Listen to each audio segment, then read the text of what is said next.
กินตำบักหุ่งกับปิ้งไก่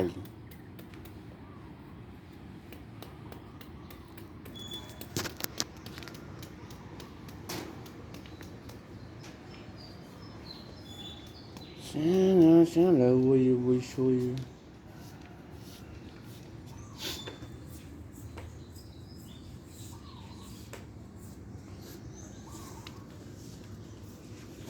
ฮะถ่ายเอาบานจระเข้ถ่ายเอาวันจระเข้เสร็จแต่ไม่ได้ถ่ายเอาต้นซาหน่อย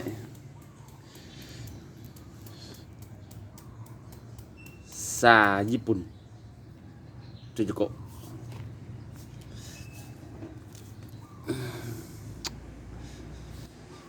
ซาญี่ปุ่น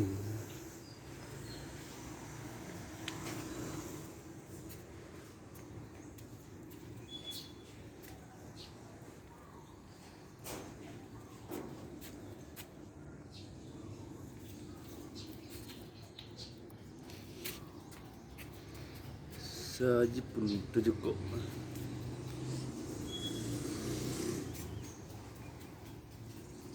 ไปเฮ็ดงานบ่มึง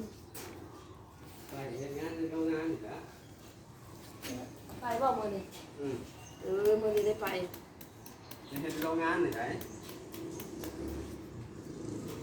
แล้วก็ เฮ็ดในโรงงานนี่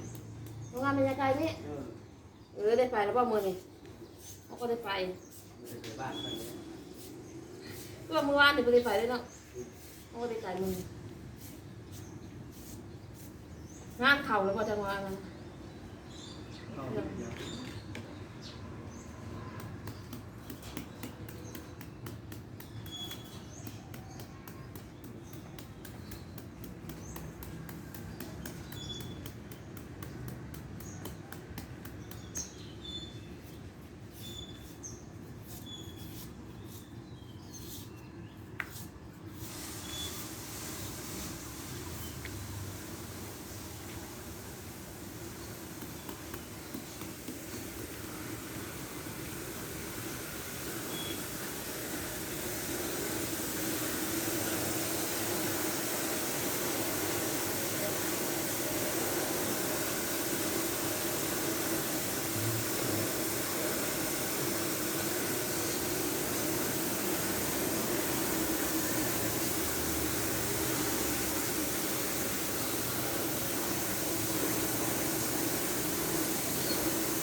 มีขากล่องตั้งไว้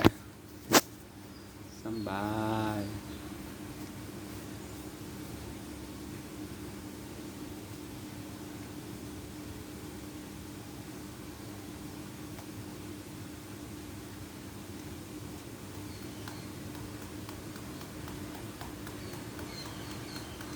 มีขากล้องมันเลยยากเลย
เอาตัวนี้ก่อน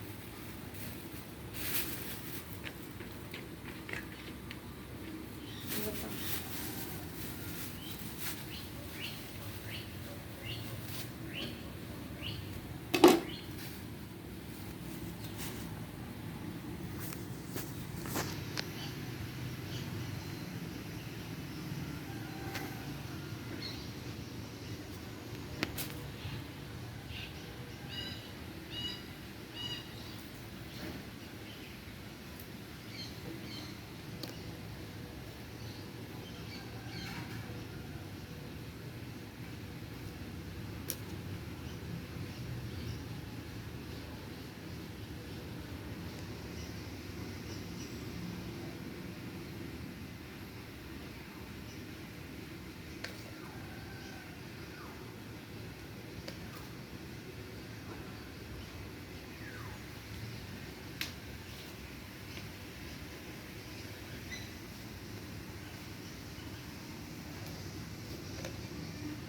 วนี้ก่อน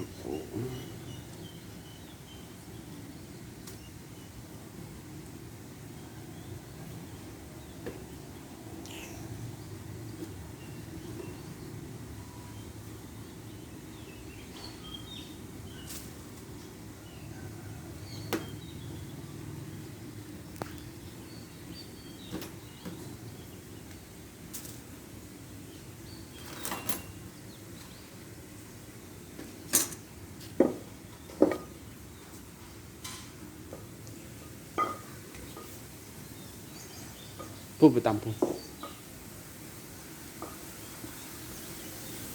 นี่ตำห้องแช่ก็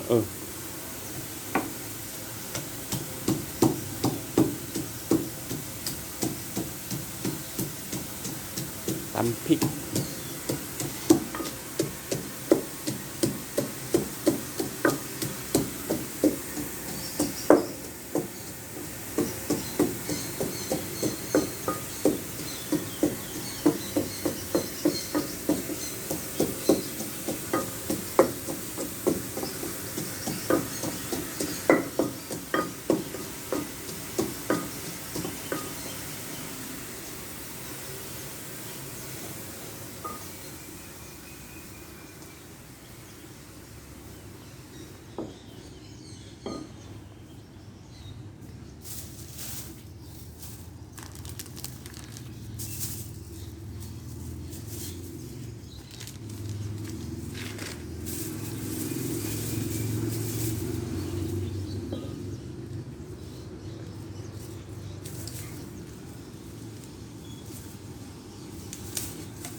เอาน้ำตาลตรง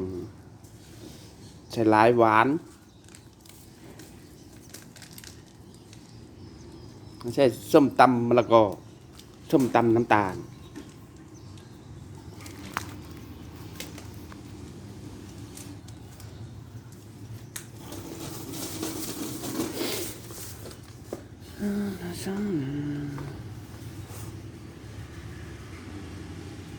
ใส่ลายแสบลายอันนี้นูมโตะ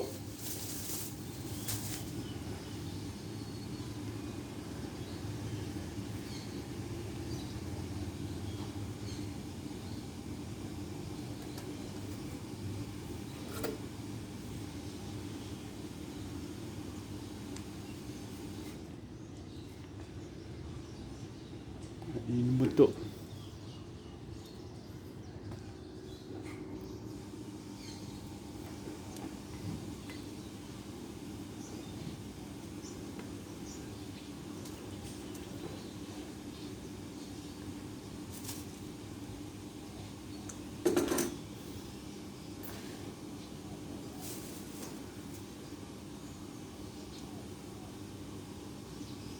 35หรือเปล่า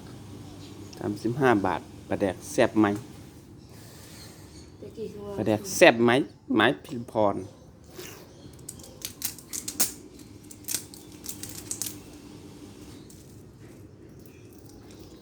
เขย่าก่อนใส่ จะได้อร่อย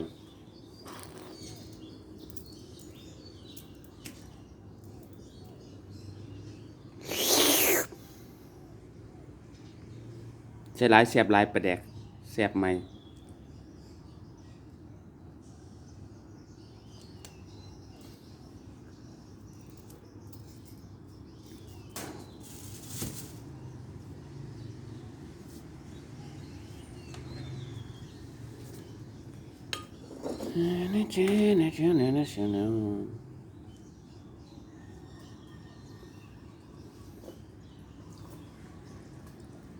มันหนาวมันหนาวมันหนาวมันหนาว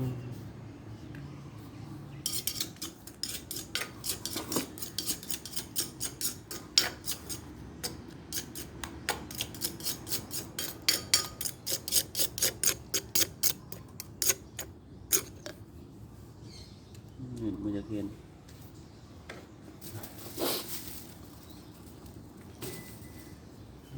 แล้วก็บ่อยากเห็น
ก่อน เอาจางไงจางไม่ดี ต้องไปเอามาเข้ากันแป๊บนึงเด้อไปนั่งข้าวกับตำบักหุ่ง สบายดี สบายดีพี่น้องผมมีรถมีเกียนแก่ปอลงน้ำพวกปัญญโมกขาเป๋ปัญญมีดอกตาปีน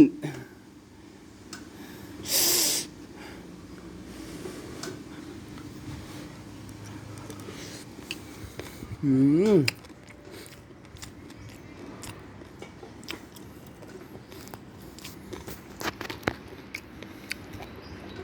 ครับ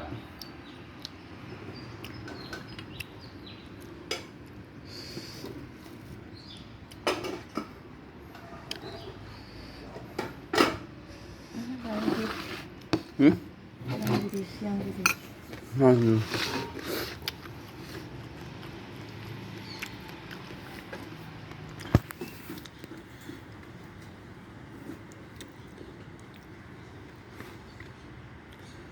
ใช่ปะมาแต่นั้นก็ตายคนใดวะแคลก